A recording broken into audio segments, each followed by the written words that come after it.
Yes, that is so. Though I wish I had not come to this. Desperate times call for desperate measures. I fear I can't afford to look after them, given my current circumstances. They will starve, Roberta. Do you truly want the death of my children weighing upon your conscience? You could prevent this tragedy if only you open your heart and your wallet too. Be that as it may, it is against the rules. You can't sell your children to other players in the game of life. But there are no buts. You made your grave and now you must lie in it. But I'm a terrible mother. If you won't look after my children, Roberta, at least do the decent thing and call the authorities. I can't cope here. I'm sorry, Sam, but board games have rules for a reason. If we start ignoring them willy-nilly, who knows what might happen. Who knows what might happen indeed. Anarchy, no doubt. And you would love that, wouldn't you? Samantha sighed heavily, her shoulders slumping. So it seemed all of Samantha's orating had been for naught. Her conversational skills really were getting rusty. Anyway, Bobby has a point. You gave birth to all those kids, Sam, and now you have to face the consequences. Isn't that why you wanted to be a man? Oh, sorry, this was Roberta. I always mix these two up. Isn't that why you wanted to be a man, Georgia? So you'll never have to face the consequences of all your flings. Maybe. In the game, though, I only have 2 children. I'm a responsible father. I wonder, just how many poor women have you had left, desolate and heartbroken after one-night stands that meant nothing to you, but everything to them? Who knows? I am devilishly attractive, after all. You're not when you boast like that. Oh, I thought women found self-esteem attractive in men. But you aren't a man. I would be a terrible parent whether I am a man or a woman. Well, I can't argue with that one. Samantha sniffed. You're so cruel, Roberta. I love this face every time. Oh, how the mighty have fallen. Georgia sniggered to herself as she surveyed the summarily defeated Roberta. To add insult to injury, Georgia was using the large wad of money she had managed to accumulate throughout her life as a man. The breeze disrupted her fringe, making it flutter. Percy had been in the lead for most of the game, but in the later stages, she had landed on so many holiday squares she lost a good deal of her accumulated wealth.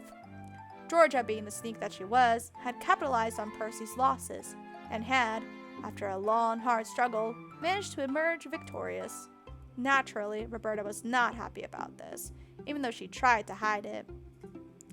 It's not like it matters. The game of life is all based on luck anyway. And luck is a skill, no different to any other. Luck is not a skill, not unless you were tampering with the spinner somehow. My, do you really think I do something so underhanded? If it's you, yes, I think you would. Over a petty children's game like this? You said it yourself, Bobby. The game of life is silly. Don't you think you're taking this too seriously? Roberta ran a hand through her ginger, decidedly not goldfish-colored curls, and harumphed. Well, you may have won the game of life, but we'll see about the reality. You're terrible with money. You'd never be able to raise that much without spending it all. Of course. What is the point in living if I cannot lavish myself with fine things? It's only what I deserve. You really are a capitalist. What did you expect? I am a lady. It would be hypocritical of me to act otherwise, wouldn't I? I highly doubt you care about what other people think, Georgia. At least you didn't come in last, Roberta. Isn't that some small consolation? I did far worse than you. Far worse than everyone, in fact. If the game of life were at all an accurate picture of reality, then it spelt out a rather disastrous trajectory for Samantha. Would she, too, be saddled with a husband and children she did not want, and no money to speak of? Don't worry about it, Sam. You were playing against me. It's only natural you would lose. Roberta pressed one hand against her chest and exhaled heavily, as a Victorian lady might if her corset was tied too tightly. All of a sudden, I'm finding it hard to breathe. Are you alright? Would you like me to open a window? No, it isn't that. It must be because this room is so crowded. Crowded?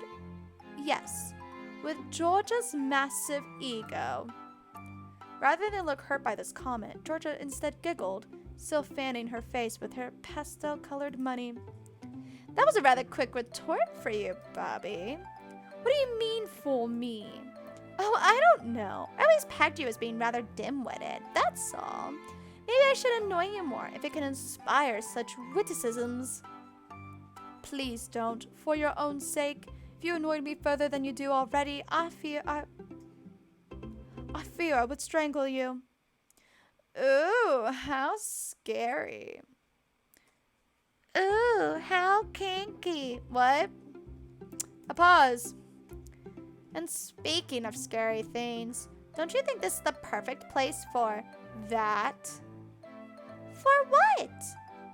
Ghost stories. Of course, ghost stories. Why ghost stories? Is this another one of your whims? It isn't a whim, my dear Bobby. It's destiny. The setup couldn't be better. It's dark outside, and we're alone in the middle of the countryside with nary a soul to hear us. Save all other classmates in their own respective rooms, of course. Way to kill the mood, Bobby. I'm just being sensible. Why are you so obsessed with the macabre? Macabre, anyway. I think it's quite tasteless. That's because you're a dry, passionless woman who does not understand true excitement. You are a spinster in the body of a young girl. If disliking senseless gore makes me dry and passionless, so be it. But Samantha, quite unlike her friend, was quite taken with George's suggestion. She nodded, a newfound flame kindled within her eyes. Oh, that sounds like fun. I want to join in. You too? Yes, of course. I agree that horror can be somewhat sensationalized, with all its fainting women in sheer nightgowns. Most of it is grounded not in human emotion, but in attempts to shock. I suppose it's not always the most sophisticated genre, and at its worst can be incredibly tasteless, but I quite like it regardless. I think it's quite captivating. I agree with Samantha.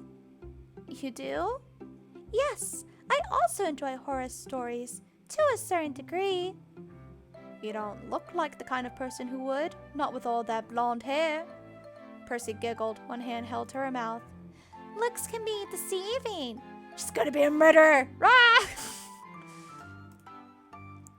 Isn't that a common theme in horror stories? The doppelganger? And again with the German. You act as though I've said something obscure, Roberta. It's a well-known phrase. The person you once thought you knew that you could trust. Hey, Mac, what's up? Num-nums. The person you once thought you knew that you could trust turns out to have a secret identity, one you never could have fathomed.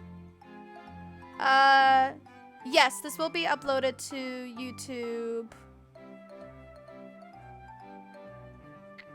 I don't want to promise this weekend, but this weekend seems like a good time for me to pause and upload stuff that I haven't had time to since last month, really.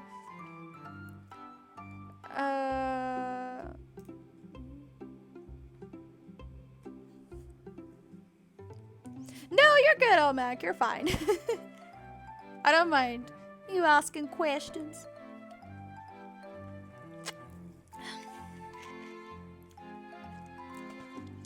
Horror seeks to explore the dark depths of human hearts, the parts of ourselves buried deep inside us all that we may not even know exist. Actually, I was trying to write a poem about it. I could recite some of it to you, if you like. Go ahead. Even I'm intrigued. Though Georgia wasted no chance to mock Roberta's creative efforts, she was far kinder to Samantha's. In fact, Georgia did genuinely enjoy much of Samantha's poetry and thought of her as being genuinely talented. Georgia being nice? She did not, however, tell Samantha this. Georgia did not like lavishing praises upon anybody but herself. Alright, ahem. And, after clearing her throat, Samantha began.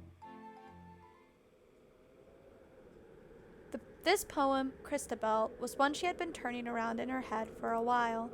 The poem opened with a fair and sweet heroine, Christabel, wandering through the woods at night, when she happened to stumble upon a most beautiful maiden lying underneath an oak tree. This maiden was Geraldine. Samantha devoted no small period of time to describing the mysterious Geraldine, with her smooth skin and the light blue veins that crossed underneath it, and the precious gems that sparkled within her long, flowing hair. Christabel helped the weakened Geraldine to her feet and offered her shelter in her home, for, as Samantha explained, Christabel was a sweet child, quick to trust and eager to please. However, when Christabel and Geraldine returned to the fair heroine's room, and there lay in bed together, Geraldine became morose, and her stricken voice did seem to hint at a rather more sinister nature to her character. Or nature. I don't know. I don't know what I just read. Can I scroll back? I cannot. So, how was it? Did you enjoy it? Samantha peered at her fellow classmates from underneath her eyelashes. They sat there quietly, in a small circle, like campers sitting at a blazing fire. Nobody was saying anything. Why weren't they saying anything? Had her small germ of an idea really been so bad? That was what Lillian said. Lillian said, though her poetry was technically commendable, her subject matter was often too strange, too off-putting, too unintelligible, for the pleasure of other people. It doesn't really have any bearing on real life, does it? It's just fancy. Lillian, how rude. That single comment of Lillian's had hurt more than any other criticism of her work had. Samantha's poetry was often suffused with bizarre twists and turns, it was true, but it was not mere fancy. She poured her real emotions into those poems, as she implored the reader to understand how tortured and troubled her main characters were, just as she herself was. But other people did not see it that way, not even Lillian, her best friend. Past best friend, anyway. Maybe that was because her characters were more frequently troubled by the supernatural than the mundane. However, despite the supernatural, there was always a touch of guilt and anxiety running underneath the gothic. But really nobody could tell just how intense Samantha's poetic efforts were, or if they could, it only troubled them rather than endearing them. I wonder if that's like, I assume the poetry used in this game is real poetry because the characters are based off of real poets despite them being gender bent. But I can only assume the poems are real, and I kind of want to look it up. Because I think even the trading cards you get sometimes, or the achievements you get, like they put in quotes what I assume is from real poetry or pieces of work from these people. But again, I don't know. I have little information about this game. I just know it was girls, art's pretty, and maybe lesbian love. I don't know. I'm a very simple girl. There was a pause. Georgia frowned, her arms folded. It was interesting. I suppose I somewhat enjoyed it, but what happens next? What do you mean? The story. It just ends without any kind of conclusion. It's not very satisfying. Samantha giggled, coyly pushing her two index fingers together. I haven't really thought that far ahead yet. I'm just imagining her like... Honestly, this was me a lot back in high school, and when I wrote a lot more, I would sort of end stories off cliffhangers, or like, you could tell there could be more to it, but I wouldn't get that far, so I would just cut it off. And everyone would just be like, what happens next? I need to know. Are you gonna write a full novel based off of this? And I'm like, maybe. I don't know. But yeah, I got told that a lot. I'm not very good at forward thinking. I just wanted to write something in that kind of setting with those kinds of characters. You mean 2 lesbians? Yes, 2 lesbians! You can interpret it however you want, really. Isn't that one of the joys of poetry? Fanfic hype. Oh my word. No. It's not a case of interpretation. It was pretty out in the open. They start sharing the same bed the moment they first meet each other. That's because it's gothic. Emotions are always heightened in gothic stories.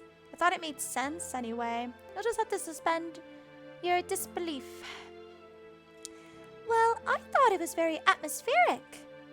Thank you, Percy. I just hope everything works out for Christabel in the end. Samantha nodded, her head bowed in thought. I hope things work out for her too. 'Cause it's me! See, what did I say? Maybe that was why Samantha had been unable to finish the poem. She had placed too much of herself inside her characters, as per usual, and was consequently struggling with how to direct their fates. Though the main reason Samantha dabbled in the supernatural was to remove herself from her subjects, she could not help but entangle her own thoughts and feelings within her words.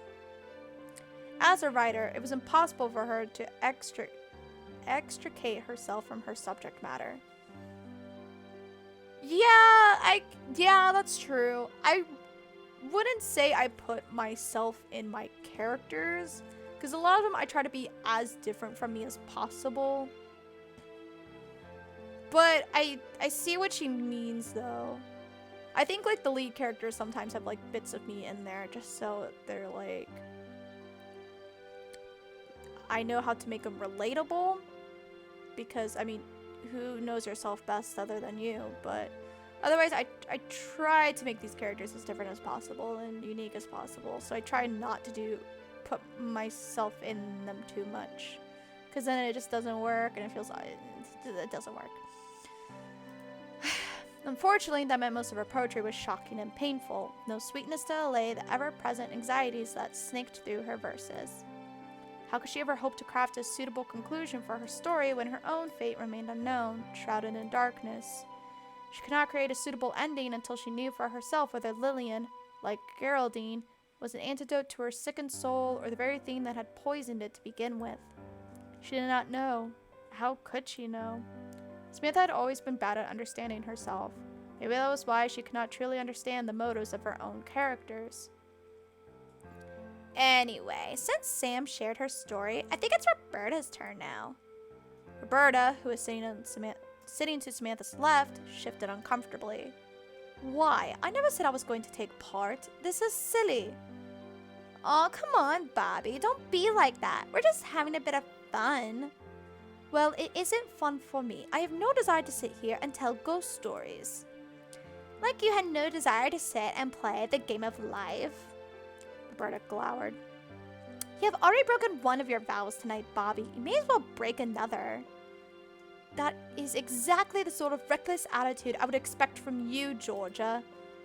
Why, thank you. Rules exist to be broken. Personal rules more than others. How can you ever hope to expand your horizons if you allow your mind to be so constrained?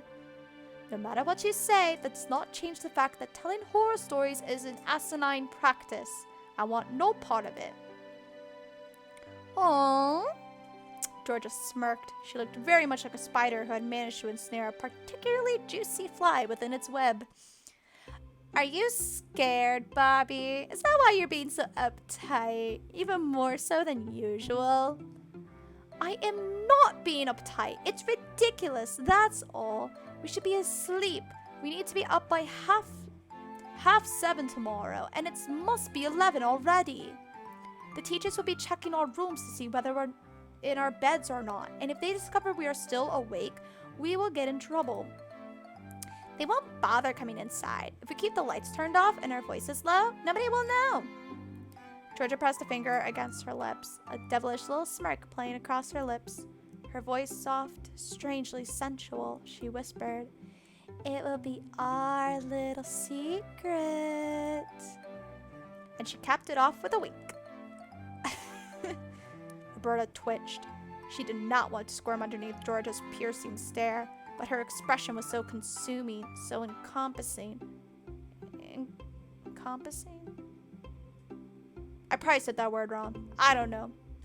It was difficult for her to remain calm. Don't look at me like that. You're gonna turn me gay. Like what? Like I am a chicken and you are a wolf. It's troubling. You don't like it? Not one bit. I already said I didn't. Are you sure? Some masochistic chickens might enjoy being in. Well, I wouldn't. Don't worry, Bobby. I don't bite that much. Stop being so disgusting. You are trying my patience, Georgia. Only because it's so enjoyable, Bobby. I'll tell you what. If you promise to share with us a scary story, then I'll stop bothering you. I'll even try to remember to be civil to you for the rest of our trip. How does that sound? It sounds half-hearted. Being civil to somebody for 2 days should not be such a difficult task. My word, I can't speak anymore. I agree. It should not be, especially for a lady such as myself. But you do make it rather hard for a girl to be civil towards you, Bobby. I'm sure you must understand this better than anyone. How do you battle back your feelings of revulsion when you look at your reflection in the mirror every morning? Roberta's eye twitched, as it was wont to doing when she spent too much time in Georgia's less than delightful company, but she tried to maintain her cool.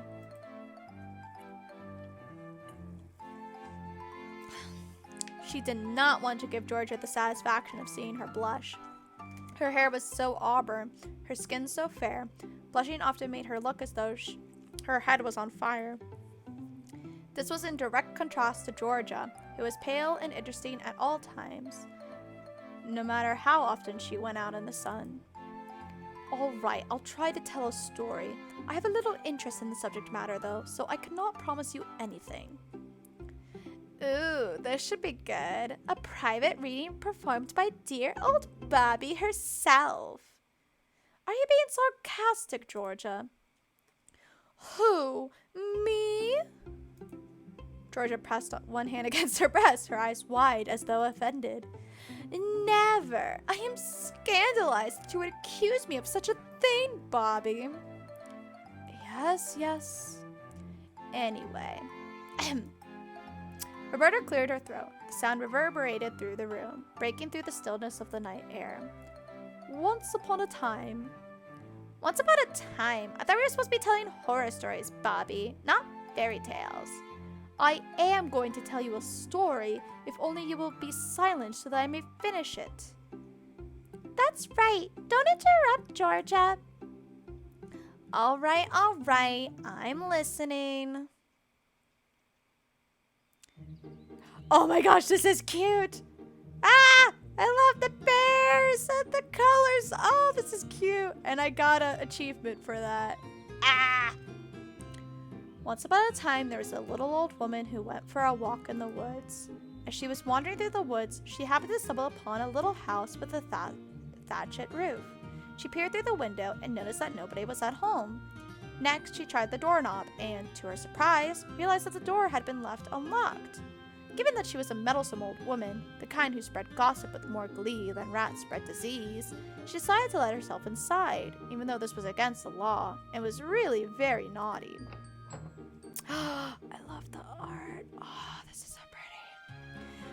When the woman entered the house, she noticed there were 3 bowls of porridge on the table. Without sparing a single thought of whoever had prepared the porridge, the old woman decided to eat it, for her stomach was rumbling. She tasted the first bowl of porridge, but it was too hot. The next bowl of porridge was too cold. The third bowl of porridge, however, was just right, and she liked it so much she ate all of it. After this, she felt rather tired. I'm reading too fast, but I'm like, I know where this is going, so I'm excited. After this, she felt rather tired, so she decided to sit down at the breakfast table to regain her strength. Just as before, there were 3 chairs. The old woman sat in the first chair, but it was too hard. She sat in the second, but it was too soft. The third chair, however, was just right. I'm curious to know if the original story was an old woman that was doing all this instead of a little girl like the current stories are, or how the current stories tell it. The old woman, however, was not. She was too heavy and the chair collapsed beneath her. The meddlesome old woman cursed and decided to lie down, for she had hurt her back after falling from the chair. She went upstairs to the bedroom and found there were 3 beds, all made up nicely as though they were waiting for her. The old woman lay down in the first bed, but it was too hard. She lay down in the second bed, but it was too soft. And she lay down on the third bed, which was just right. In fact, she found the third bed so comfortable, she pulled the blankets up underneath her chin and went right to sleep. By this time, the owners of the house had returned from their early morning stroll to have breakfast, which they had left to cool. They gathered around the breakfast table, yet their excitement soon changed to cries of alarm when they saw what had happened. "Somebody has been eating my porridge!" exclaimed the father. "Somebody has been eating my porridge!" exclaimed the mother. "Somebody has been eating my porridge, and they've eaten it all up!" exclaimed the child. It was at this point they noticed their wooden chairs around the breakfast table, which were in a complete state of disarray, the cushions strewn across the ground. "Somebody has been sitting in my chair!" exclaimed the father. "Somebody has been sitting in my chair!" exclaimed the mother. "Somebody has been sitting in my chair, and they've broken it!" exclaimed the child. The father, the mother, and the son decided amongst themselves that there must be an intruder in their home, so they crept up to their bedroom to catch the criminal. When they entered their homey bedroom, they noticed at once that their sheets were rumpled and covered in leaves and twigs. "Somebody has been lying in my bed!" exclaimed the father. "Somebody has been lying in my bed!" exclaimed the mother. "Somebody has been lying in my bed, and here she is!" exclaimed the child. The old woman had heard the deep, gruff voice of the father, but she was so deeply asleep it had sounded like the howling of the wind to her. She had heard the voice of the mother, but it was so soft and gentle it sounded like a fairy speaking from within a dream. However, the child's voice was so shrill and sharp it woke her up at once. She started, eyes opening. When she saw the family, she shrieked in alarm and tumbled out of bed. You see, the cottage did not belong to any normal family. They were a family of bears. The old woman got to her feet with a tremendous shriek and ran over to the window, which was open. She jumped out of it, fearful for her life, and whether she broke her neck from the fall or not, or found her way out of the forest and was arrested by the police for her manifold crimes, I do not know. But the 3 bears never saw her again. Silence descended, broken only by the sound of the wind in the background. Roberta sat there, her face slowly turning red despite herself, her hands clenched into fists so hard her fingernails dug into her palms. I finished my story. Feel free to say something. Anything. I would if I could, Bobby, but at the moment, I am lost for words. Consider that an accomplishment, for it doesn't happen often. What do you mean? I mean, I am astounded by your idiocy. Idiocy? What was so idiotic about my story? It wasn't really a horror story. Of course it was. They were a family of bears. Bears! I thought you would like that reveal, Georgia. You did, after all, try to argue on behalf of keeping a bear in your dorm room. Oh, so you included that twist for me? I feel flattered, Bobby. It's a shame your story fell short.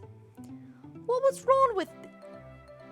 Did they freaking just add bear ears to her? Ah! What was wrong with it? It sounded more like a children's fairy tale to me, and an incredibly moralizing one at that. Well, breaking into other people's homes and eating their food is wrong.